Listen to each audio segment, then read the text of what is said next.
कि हमारी सेना के शौर्य और पराक्रम ने, हमारी सेना के वीर शूरवीरों ने तो पाकिस्तान को धूल चटाई, लेकिन हमारी विदेश नीति इतनी विफल रही कि वही पाकिस्तान आज घूम रहा है विश्व में और उसका स्वागत किया जा रहा है। और इसका कारण यह है कि जिस विदेश नीति का एकमात्र आधार, जिस विदेश नीति का सिंगल कॉर्नरस्टोन इस देश का राष्ट्रहित सर्वोपरि रखना होना चाहिए था, उसका सारा ध्येय, उसका सारा फोकस, उसका सारा लक्ष्य एक आदमी की छवि चमकाना और उनके मूल भक्तों से सस्ती ताली बजवाना है। और इसलिए हमारी विदेश नीति विफल हो रही है। सवाल आज यह भी है कि क्या हमारी माताओं के साथ, हमारी बहनों के सिंदूर के साथ सौदा किया गया?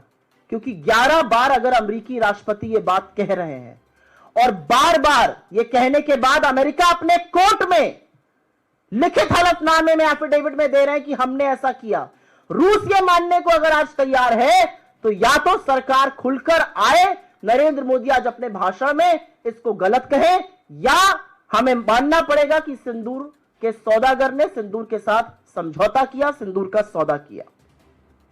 एक और सवाल है, पप्पा ने वॉर रुकवा दी जैसे सस्ते डायलॉग का इसका खामियाजा भुगतना पड़ रहा है?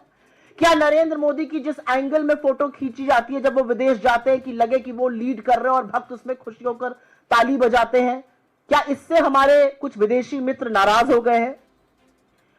क्या भारत पाकिस्तान के बीच में हम किसी तीसरे पक्ष को शामिल करने के लिए तैयार हो गए?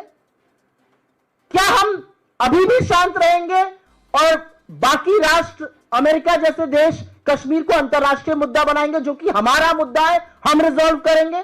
और हमेशा से हमारी पोजीशन रही है। यूएन, यूनाइटेड नेशन, संयुक्त राष्ट्र, आईएमएफ, एडीबी, वर्ल्ड बैंक, तमाम ऐसे मल्टीलैटरल इंस्टीट्यूशंस, तमाम ऐसी एजेंसीज जहां पर हमारी तूती बोलती थी, वो आज पाकिस्तान के लिए बाहें खोलकर खड़ा है। क्या हुआ हमारे प्रभाव को? क्या हुआ हमारी कूटनीति को? क्यों इतने निष्क्रिय हम पड़ गए कि हम उनके खिलाफ कुछ नहीं बोल पा रहे, उनके खिलाफ एक्शन नहीं ले पा रहे, हम रोक नहीं पा रहे उनके हीरो बनने को? सवाल यह भी है कि हमारे डेलीगेशन गए, हम अपने राष्ट्र के लिए कितना नैरेटिव बना पाए, क्या माहौल बनाकर हम वापस आए हैं? आज पाकिस्तान जैसे आतंकी मुल्क की बराबरी हमारे साथ की जा रही है, इसका जिम्मेदार कौन है? और अंत में एक सवाल तो पूछूंगी, बीजेपी वालों को बड़ी दिक्कत होती है अगर बड़के पप्पा ट्रंप को कुछ कह दो, वो हमारे लोगों को हथकड़ियां बांध के भेजे, बेड़ियां बांध के भेजे, ये हमारी फॉरेन पॉलिसी का फेलियर है या इस पर भी चुप रहना होगा? ABL 24 न्यूज, सच दिखेगा अब। ABL 24 न्यूज को सब्सक्राइब करें, ताजा खबरों के लिए बेल आइकन को दबाएं।